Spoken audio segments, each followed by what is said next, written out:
quick release tug. This has got a loop, so you can obviously take that out like that and remove it through there.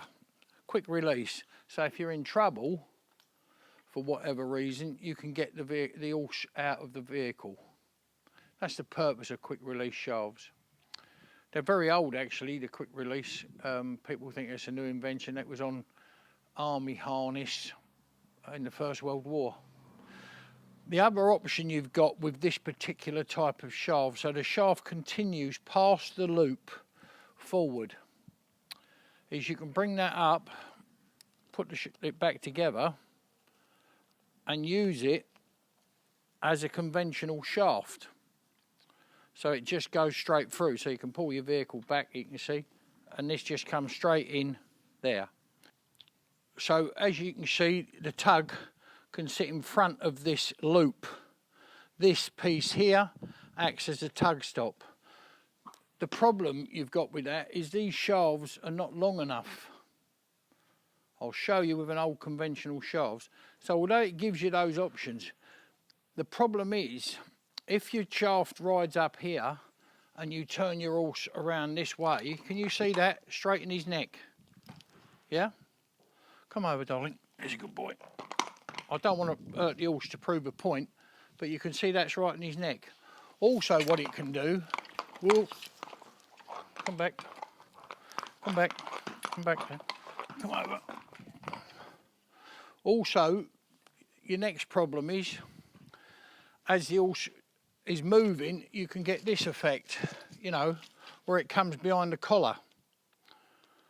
So that makes it a bad design, you know, for using in that way. Even if you bring this back here and you put it back through the loop, the same thing will apply. So you want them to terminate in a loop, which I'll show you in just a minute. Terminate in loop. All the time you've got this extension piece on the front, this piece that's really doing nothing at all. As it rides up, it can come above the collar. If the horse turns there, obviously it's padded by the collar, look, you can see. But if you're riding up and you're braking at that time and it comes up, it can come above the collar and dig him in the neck. So that's, you know, the downside. But a combination of the two, if these continued on further, where an old shaft would be, an old-fashioned shaft, it'd be a lot safer. So this is an old shaft, just an old single shaft I had lying around. Here's your tug stop here, so it's in the right position. But as the horse turns his head round, to make a turn this way, you can see it comes right over, so you don't get that problem. Other ones you'll get on gigs and stuff like that. This is more a working shaft on a trolley, maybe a four-wheeler, that type of thing. You know, that type of vehicle. You'll get another one with more of a sweep coming down here. But the same thing applies, you want it in front. You don't want it catching behind the collar. You don't want it piercing the horse's neck, you know, being in his neck. So if we just show you again, if I bring that right round there, horse's head right round, will my baby, stand still. There, he's not going to get it caught. So vehicles years ago always had a shaft of that length sitting in front. Or it would drop down a little bit more. Possibly the same thing applies, it would still be long enough to be in front of the horse's chest, or at least level with the horse's chest. As a rough guideline, that's not, you know, as a rough guideline, that's where you'd want it to be. So now we're going to go on to the other shaft. The other thing is with these old shafts, I will just mention, is with modern harness, often the tugs, the quick release tugs, are not big enough to accommodate old wooden shafts. That's worth bearing in mind. Not in every case, but often they're not big enough to accommodate it. And this is our other one with a looped end.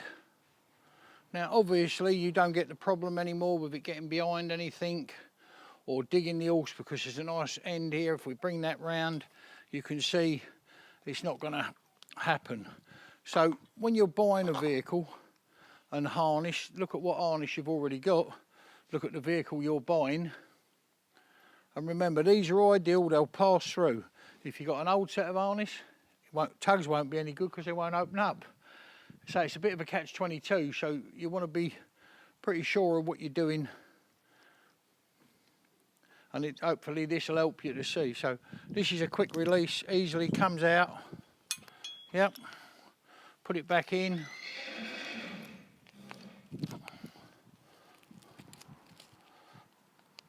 No problem at all. Old wooden shafts often won't fit through these.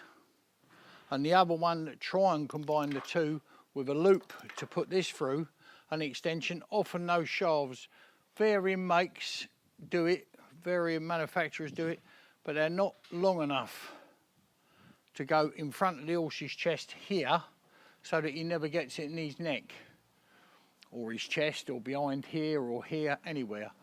So they're the three ones. There's our other shafts, sprung loaded, lots of other different ones, but this is just some basic ones to give you a guideline.